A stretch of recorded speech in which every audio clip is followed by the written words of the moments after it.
Assalamualaikum warahmatullahi wabarakatuh. Kembali lagi ke channel YouTube saya. Perkenalkan, nama saya Fitriani. Saya peserta pelatihan dasar CPNS 2022 Angkatan 6 Kelompok 2. Untuk video kali ini saya akan membahas lanjutan tentang nilai-nilai dasar ASN, di mana di video sebelumnya saya membahas tentang berorientasi pada pelayanan.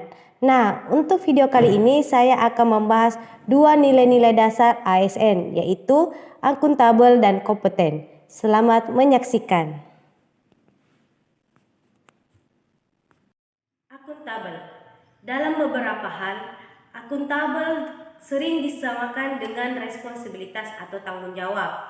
Namun kedua konsep tersebut memiliki arti yang berbeda, di mana responsibilitas adalah kewajiban bertanggung jawab yang berangkat dari moral individu, sedangkan akuntabilitas adalah kewajiban yang bertanggung jawab kepada seseorang atau organisasi yang memberikan amanah.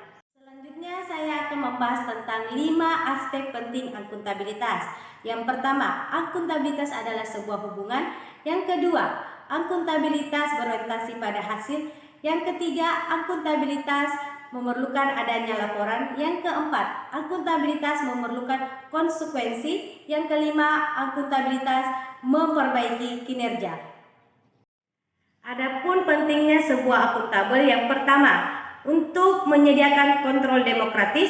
Yang kedua, untuk mencegah korupsi dan penyalahgunaan kekuasaan. Dan yang ketiga, untuk meningkatkan efisiensi dan efektivitas. Selanjutnya saya akan menjelaskan tentang 5 langkah membuat framework akuntabilitas.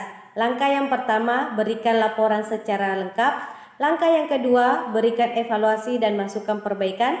Langkah yang ketiga, tentukan tugas dan tanggung jawab. Langkah yang keempat, rencana apa yang akan dilakukan untuk mencapai tujuan. Langkah yang kelima, lakukan implementasi monitoring kompeten.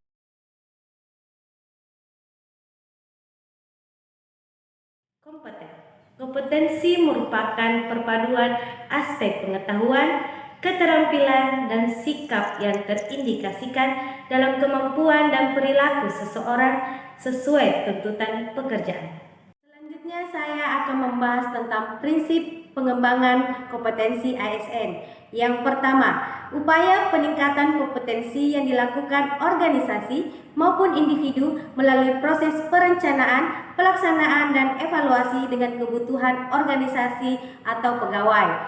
Setiap ASN memiliki hak dan kewajiban kesempatan untuk mengembangkan kompetensi. Yang ketiga, diarahkan pada pengembangan kompetensi sesuai kebutuhan jabatan. Dan yang terakhir, pengembangan kompetensi sebagai salah satu dasar untuk pengangkatan jabatan dan pengembangan karir. Selanjutnya saya akan membahas tentang pendekatan pengembangan kompetensi, di mana yang pertama, training atau klasikal, yang kedua, project assessment, OJT, task force, dan rotation, dan yang ketiga ada feedback, coaching, dan mentoring, di mana pengembangan yang lebih variatif dan individual. Selanjutnya saya akan membahas tentang rencana pengembangan kompetensi ASN. Yang pertama, instansi pemerintah wajib menyusun rencana pengembangan kompetensi tahunan yang dituangkan dalam rencana kerja anggaran tahunan instansi. Yang kedua, perencanaan pengembangan kompetensi untuk mewujudkan profesionalitas ASN dengan mempertimbangkan kebutuhan individu pegawai dan kebutuhan umum organisasi dengan sistem perencanaan yang rasional, holistik, terarah, efektif, dan efisien. Adapun panduan perilaku atau kode etik kompeten. Yang pertama, meningkatkan kemampuan diri untuk menjawab tantangan yang selalu berubah. Yang kedua, membantu orang lain belajar. Dan yang ketiga, melaksanakan tugas dengan kualitas terbaik.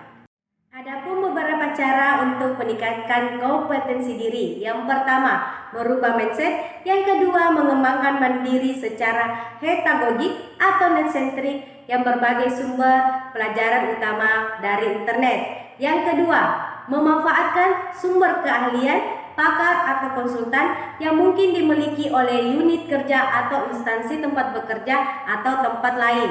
Yang keempat, melakukan jejaring formal atau informal yang mengatur diri sendiri dalam interaksi dengan pegawai lain dan atau luar organisasi. Akuntabel dan kompeten dimulai dari diri sendiri, dimulai dari yang kecil, dan dimulai dari sekarang. Demikianlah video pembahasan materi dari saya. Sekian dan terima kasih.